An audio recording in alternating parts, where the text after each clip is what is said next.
So you guys know the United States has pretty much won, right? For 30 years now, we've been swimming in stories about US decline. A lot of these critiques, from the cost of basic goods like healthcare, education, and housing, to our shamefully declining life expectancy, are 100% on point. But when it comes to foreign policy, the simple fact is that the United States has demolished all potential rivals. When historians look back at the first 2 decades of the 21st century, I think the only story they're going to be able to tell is one of US Imperial Consolidation. This almost certainly isn't a good thing. All this spending on weapons and destruction has stolen resources from our crumbling infrastructure and failing health, housing, and education systems. And it hasn't made anybody any happier. Worldwide resentment of the United States is very high, and our strategy of dominance has made nuclear war much more possible than it needed to be. 21 years of using chaos to bend the world to our will was a risky and unnecessary strategy that is destined to come back and bite us in the end. But it's now impossible to deny that it worked. The best way to see this is to look at the US's most plausible rival, circa the year 2000. The European Union. The European coal and steel community started out in the 1950s as a tool of US Cold War organization. But by the late 1990s, the EU it was evolving into was slipping out of our grasp. The Soviet Union had been defeated and history was over. The business of the world was now business, and the European Union was a disturbingly good competitor. With the accession of the rapidly growing Eastern European countries scheduled for 2004, Europe would have a bigger economy than the United States. With the founding of the euro, established in 2000, the world all of a sudden had a plausible alternative reserve currency. The true nightmare scenario was that the European power bloc would continue spreading east and add Russia's nuclear arsenal and vast natural resources to a continent-wide resistance to American power. In 2003, George W. Bush briefly made this a reality when Russia, Germany, and France combined forces to attempt to block the US's invasion of Iraq. All of that looks very distant now. And not just because of Ukraine. Because many Washington, D.C. actions over the past 20 years have functioned to demolish the European threat to American dominance. Now, with what follows, I don't want to imply that the destruction of European independence was part of any coherent plan on the part of the United States. Very little of it was. The primary mission of the US government throughout this century has been selling weapons. The defense industry is a surprisingly small part of the US economy, but it's the most important part to Washington, D.C., because it's a business that is entirely government controlled. There's a lot more money in tech, energy, finance, and other sectors, but those parts of the economy are unpredictable and vulnerable to competition and markets. With the defense industry, Congress has complete control and endless opportunities for corruption. So DC's highest priority is always keeping wars going and scaring the US public enough to keep defense budgets high. I have long condemned the US strategy of chaos, but over the past couple months, I've come to a disturbing realization. Chaos is bad, but with oceans as our borders to the east and west and the most self-sufficient economy on the planet, the United States is the best situated country by far to survive the chaos that the United States creates.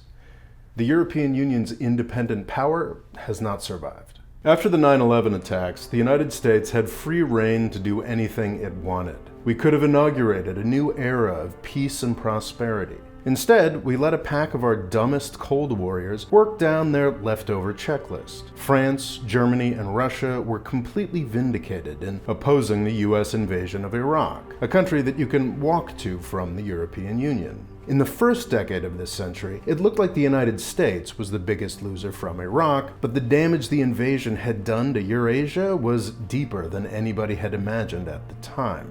Even worse, George W. Bush smashed the post-Cold War era of good feelings. He reestablished the idea that military spending and conquest was what being a great power was about.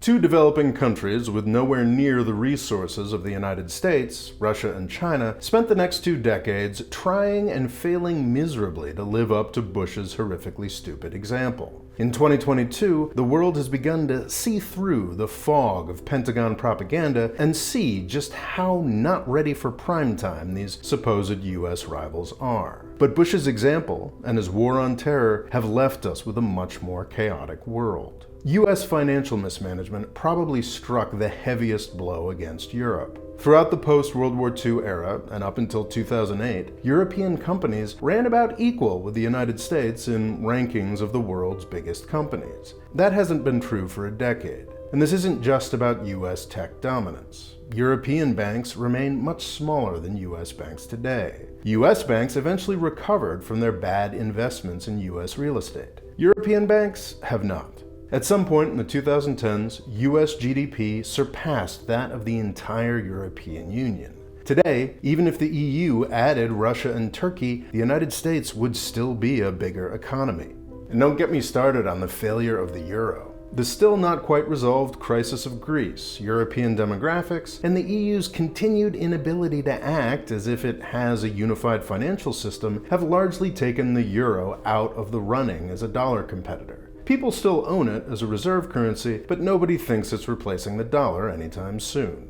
The fact that people are speculating about some fantastical new BRICS currency is an indication of just how far out of the conversation the euro has fallen. The financial subjugation of the EU was not the only result of US policies this century. We also helped to physically dismember the European Union.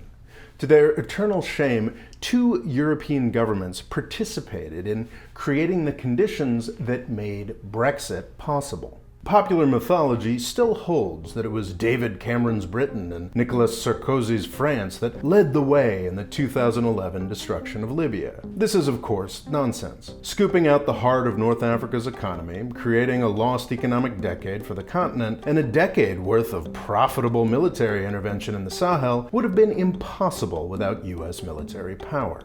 But British and French window dressing were useful to the US destruction of both Libya and Syria over the past 10 years. The old West European powers weren't immune to that ruinous mid-power Me Too-ism that have turned Russia and China into such jokes over the past couple years.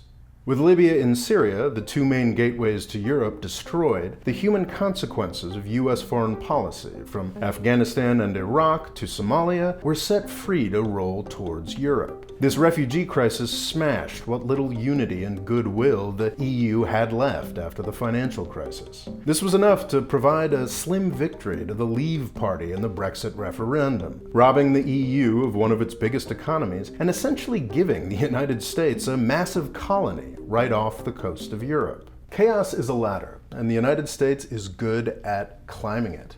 Another weapon against EU independence has been ginning up fear of the world's chaos that we have created.